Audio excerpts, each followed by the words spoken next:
Hi viewers, welcome to our channel. ప్రస్తుతం మనతో పాటు దాము బాలాజీ గారు, సీనియర్ జర్నలిస్ట్, వారితో ఒకసారి మాట్లాడదాం. సార్ నమస్కారం. సార్ నమస్తే. సార్ గేమ్ చేంజర్ మూవీ పైన ఎటువంటి ఎక్స్పెక్టేషన్స్ ఉన్నాయో మనకు తెలిసింది. రామ్ చరణ్ గారిది ఇది సంక్రాంతికి రిలీజ్ కాబోతుంది. అయితే ఈ సినిమాకి సంబంధించిన కొన్ని నెటిజన్స్ అయితే స్పెక్యులేషన్ స్టోరీస్ రిలీజ్ చేస్తున్నా. ఇప్పుడు ఒకటి చెన్నై నుంచి ఇన్సైడ్ టాక్ వచ్చిందని వార్త వైరల్ అవుతుంది. మరి ఆ ఇన్సైడ్ టాక్ ఏ విధంగా ఉంది, సినిమా స్టోరీ ఏ విధంగా ఉండబోతుంది? ఇదే నేపథ్యంలో కొంతమంది ఫ్యాన్స్ కూడా అసంతృప్తి వ్యక్తం చేస్తున్నారు. సార్ ఇంకా అప్డేట్లు ఏమి ఇవ్వట్లేదు, ట్రైలర్ అప్డేట్లు ఇవ్వట్లేదు అని చెప్పేసి ఒక ఫ్యాన్ అయితే సూసైడ్ చేసుకుంటానని చెప్పేసి కూడా లెటర్ రాశారు. ఆ లెటర్ కూడా వైరల్ అవుతుంది అంటున్నారు. మరి మొత్తంగా ఈ గేమ్ చేంజర్ గురించి మీరేం చెప్తారు? ముందుగా లెటర్ గురించి మాట్లాడదాం. ఇంట్రెస్టింగ్ ఉంది ఆ letter.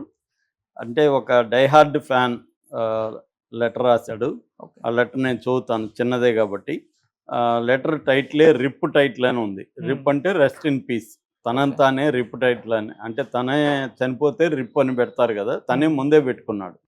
Rip title to Game Changer official గౌరవనీయులైన గేమ్ చేంజర్ గారికి, అంటే గేమ్ చేంజర్ ఒక మనిషిలాగా రాశాడు గారికి, నేను అనగా ఈశ్వర్ డిహెచ్ఎఫ్సి అంటే డైహార్డ్ ఫ్యాన్స్ కమిటీ అని కింద రాసుకున్నాడు బ్రాకెట్లో. చరణ్ అన్న ఫ్యాన్ని చింతిస్తూ రాయినది ఏమనగా, సినిమాకి ఇంకా 13 రోజులు మాత్రమే మిగిలి ఉన్నది.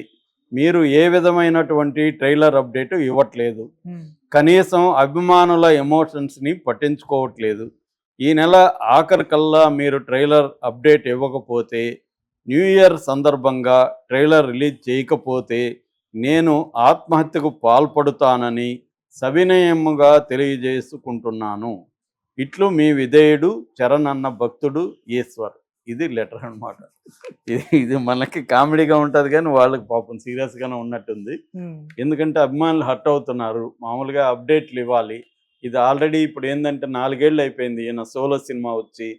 సో అభిమానులు ఖచ్చితంగా మన అంటే మామూలుగా లాజికల్గా ఆలోచించే వాళ్ళకి ఇదంతా సిల్లీగా కనబడుతుంది.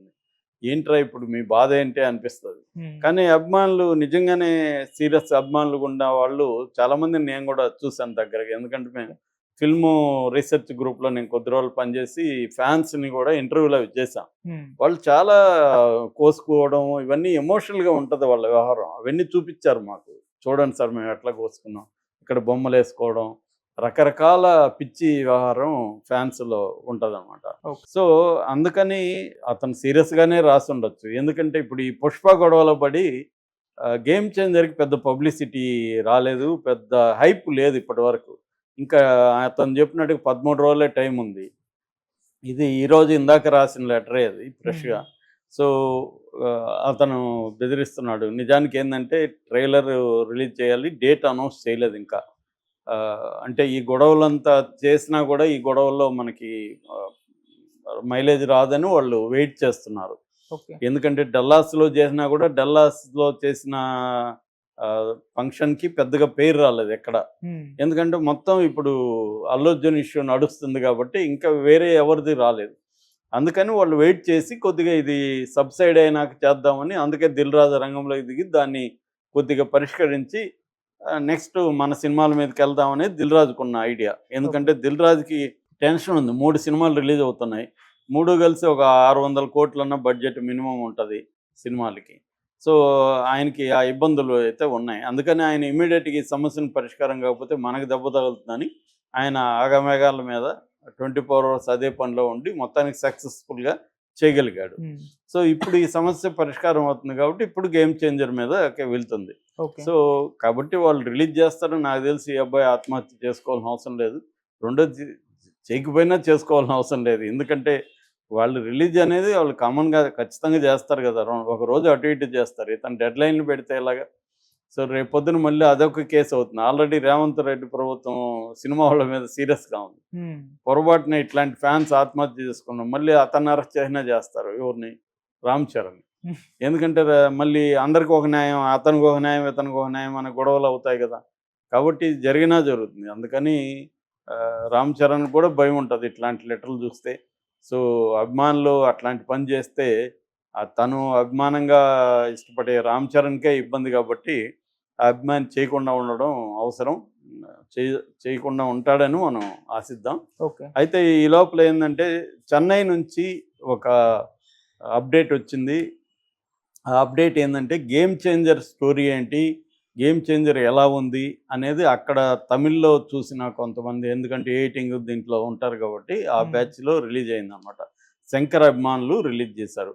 ఎందుకంటే శంకర్కి కూడా ఇది ప్రెస్టీజియస్ ఫిల్మ్. శంకర్ నిజానికి రాజమౌళి వీళ్ళంతా రంగంలోకి రాకముందే ఆయన పాన్ ఇండియా సినిమా అనే కాన్సెప్ట్ రాకముందే పాన్ ఇండియా సినిమాలు తీసిన వ్యక్తి శంకర్, మనకు తెలుసు. కానీ ఆయన వరుసగా ఫ్లాపుల వల్ల శంకర్ వెనకబడిపోయాడు, ఎవరెవరో ముందుకు వచ్చేసారు. ఇప్పుడు శంకర్ వరుసగా రోబో 2 కానీ ఇండియన్ 2 కానీ దారుణమైన ఫ్లాపులు అవ్వడంతో శంకర్ మీద డౌట్లు ఉన్నాయి. ఆ టైంలో ఈ ఫిల్ము రిలీజ్ పెట్టుకున్నారు. ఇప్పుడు దీని మీద కూడా ఇటు శంకర్, ఇటు చిరంజీవి మెగా ఫ్యాన్స్ అందరూ కూడా దీని టెన్షన్లో అయితే ఉన్నారు. సో ఈ క్రమంలో అసలు ఏంటి, గేమ్ చేంజర్ ఏంటి, కథ ఏంటి, దీని పరిస్థితి ఏంటి అనేది అందరికీ ఒక క్యూరియాసిటీ ఉంది. అయితే వాళ్ళకి ఒక రకమైన ఉత్సాహం సుకుమార్ వల్ల వచ్చింది. సుకుమార్ ఇక్కడగా మొన్న డల్లాస్లో జరిగిన మీటింగ్లో సుకుమార్ ఏం చెప్పాడంటే, ఇది అద్భుతమైన సినిమా, బ్లాక్ బస్టర్ అవుతుంది, వండర్ఫుల్గా ఉంది, ముఖ్యంగా రామ్ చరణ్ పెర్ఫార్మెన్స్ అసలు ఆసమ్గా ఉంది, దీనికి నేషనల్ అవార్డు కూడా ఆయనకు వస్తుంది, ఇలాగ చెప్పడం వల్ల మెగా ఫ్యాన్స్లో ఉత్సాహం వచ్చింది. అయితే కథ ఏంట్రా బాబు, ఇది టీజర్ చూస్తేమో ఫాస్ట్గా వెళ్ళిపోతూ రొటీన్గా అనిపిస్తుంది. టీజర్లో కొత్త వెరైటీ ఏమి కనిపించట్లేదు. సో అసలు ఏంది దీని కథ, ఏంది, ట్రైలర్ ఎప్పుడు రిలీజ్ చేస్తారు అన్న ఇదైతే టెన్షన్ అయితే ఉంది. సో ఈ క్రమంలో ఇప్పుడు చెన్నై నుంచి ఏమొచ్చింది అనేది మనం చెప్పుకుంటే, చెన్నై నుంచి ఏమొచ్చిందంటే ఇతని 2 క్యారెక్టర్లు రామ్ చరణ్ చేశాడు. ఒకటి రామ్ నందన్ అనే క్యారెక్టరు, అతను స్టూడెంట్గా ఉండి తర్వాత ఐఏఎస్ అవుతాడు. ఆ రామనందన్ క్యారెక్టర్ ఒకటి. 2 అప్పన్న క్యారెక్టరు, అప్పన్న ఫ్లాష్ బ్యాక్లో అప్పన్న క్యారెక్టర్. సో మామూలుగా ఓపెన్ అయ్యేదేమో కాలేజీలో ఓపెన్ అవుతుంది. ఇతను ఎట్లాగా కాలేజీలో ఇది సీన్లు అవన్నీ వస్తాయి. డెహ్రాడూన్లో ట్రైనింగ్ అవన్నీ చూపిస్తారు. దాని తర్వాత ఐఏఎస్ అయ్యి ఇతను కరప్ట్ రాజకీయ, అప్పుడే ఒక పార్టీ అధికారంలోకి వస్తుంది, అభ్యుదయ పార్టీ అనేది. శ్రీకాంత్ సీఎం అవుతాడు, అందుకనే ముసలి గెటప్ అదంతా ఉంటుంది.